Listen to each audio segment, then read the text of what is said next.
The simple fact is that we need to see an affirmative commitment that they will not seek a nuclear weapon, and they will not seek the tools that would enable them to quickly achieve a nuclear weapon. But the simple question is, do we see a fundamental commitment of will for the Iranians not to develop a nuclear weapon, not just now, not just 2 years from now, but for the long term? We haven't seen that yet. We hope that we will.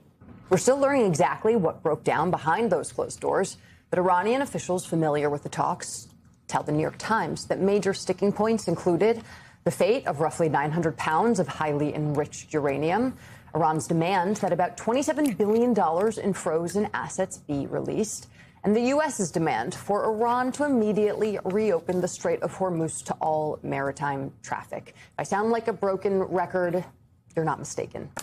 Iran refused, insisting it would only do so after a final peace agreement. Despite the failed talks, Pakistan's foreign minister, who brokered the current 2-week ceasefire in Iran, is urging both sides to maintain that fragile truce. But tensions remain high across the region as Israel continues its offensive in southern Lebanon. The ambassadors to the U.S. for both Israel and Lebanon are expected to be in Washington, D.C. this Tuesday for direct talks. Joining us now is David Rode, MS Now senior national security reporter. David, I want to actually start where we just left off, which is the status of Lebanon, because I don't think we're all paying enough attention to what Israel is actually doing right now. I think it's really undersold, actually, the amount that they're bombing them, especially in Beirut, these apartment buildings where there appears to be lots of civilians. Can you talk a little bit about this factor and how it is playing into the overall negotiations and whether you think Israel is being a good faith partner here? Lebanon is a critical factor. Iran is under enormous pressure from across the Middle East, the Arab world, to try to use its leverage. And the key thing here was that President Trump a few days ago asked Prime Minister Netanyahu to sort of go easier to reduce the intensities of these strikes. Several days ago, that hasn't really happened. There's been at least 2 days where there were 100 strikes at one time, and more than hundreds, according to Lebanese officials, hundreds of casualties. So that's an enormous challenge, and I think it would be difficult for Iran to conclude a deal. There's those other things that were just mentioned, but this is it's a key issue for Trump to address. David, I'm sorry. We're just looking at a new Truth Social post from the president that I haven't had a real chance to read. Feel free to read it out loud if you'd like. I don't know. I'm getting into trouble, but here, I'll read it. So there you have it. The meeting went well. Most points were agreed to, but the only point that really mattered, nuclear, was not.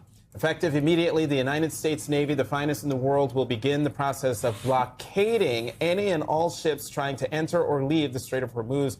At some point, we will reach an all being allowed to go in, all being allowed to go out, that's all caps, basis. But Iran has not allowed that to happen by merely saying there may be a mine out there somewhere that nobody knows about but them. I can't keep reading. It's way too long. Okay, But just the news right there is saying that the Strait of Hormuz will be blockaded by the United States. Is that real? Can the United States do that? And if so, is there enough U.S. military equipment in the region to do that effectively? Thank you for reading that, Jonathan. I didn't mean to put you on the spot, but that's how we learn what's going to happen next in the United States these days. I think it's a pressure tactic by the Trump administration. I think there is enough ships to carry that out. Some foreign policy experts, Richard Haas, who's often on Morning Joe, the former head of the Council on Foreign Relations, has pushed that as an idea, as a way to pressure Iran. But we're just it's more rounds of brinksmanship. I think you'll see oil prices rise if everything is cut off again. So you're going to see a lot of brinksmanship over the last few days. Over the next several days. The key here is that the current ceasefire expires on Tuesday, April 21st. And one other thing to note, the president, for him, there's only one issue, the nuclear issue, but clearly Iran has to deal with Lebanon, as we've talked about. It wants some kind of control of the Strait of Hormuz, and it wants these funds to be released. So there's really 4 issues here for both sides to resolve. Rob Malley, who led the U.S. negotiations under the Obama administrations with Iran, he's saying anything can happen between now and the end of the ceasefire. So the president's not bringing the temperature down by taking this blockade step. In moments like this, the gap between political rhetoric and strategic reality becomes impossible to ignore. Ceasefire talks that never quite begin, demands that never quite align, and victories declared long before they exist all point to a deeper problem, a conflict being managed through narrative rather than strategy. The current standoff surrounding Iran, Lebanon, and the broader region is not just a failure of diplomacy, it is a failure of honesty. When leaders frame fragile truces as decisive wins, they aren't just misleading the public, they're distorting the very incentives that make negotiations possible. Iran's position, whether one agrees with it or not, reveals a calculation rooted in leverage. Linking nuclear concessions to regional conflicts like Lebanon is not irrational. It's a signal that these issues cannot be neatly separated. Ignoring that reality doesn't simplify the problem, it ensures stalemate.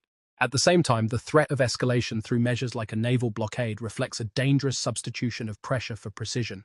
History suggests that brinkmanship rarely produces lasting agreements. It produces temporary compliance at best, and uncontrolled escalation at worst. When economic lifelines like oil routes become bargaining chips, the entire global system feels the shock. What's most concerning, however, is the absence of a clear, consistent endgame. If objectives shift by the day, negotiators on all sides are left guessing, and guessing is not a foundation for peace. Diplomacy requires patience, coherence, and credibility, none of which can survive in an environment of constant mixed signals. Ultimately, this moment underscores a simple truth. Lasting solutions cannot be forced through pressure alone. They require a genuine alignment of interests, or at least a mutual recognition of limits. Until that happens, ceasefires will remain temporary, negotiations will remain performative, and the risk of a much larger conflict will continue to grow quietly but steadily, beneath the surface of every unresolved demand. That is why the focus should shift away from symbolic gestures and towards substantive compromise. Releasing assets, addressing security concerns, and establishing verifiable limits are not signs of weakness. They are the building blocks of any serious agreement. Without them, every new round of talks will simply replay the same cycle of optimism, breakdown, and escalation, leaving ordinary people to bear the real costs of political theater. Until leaders prioritize reality over rhetoric, the region will remain trapped in a cycle that rewards posturing more than peaceful resolution.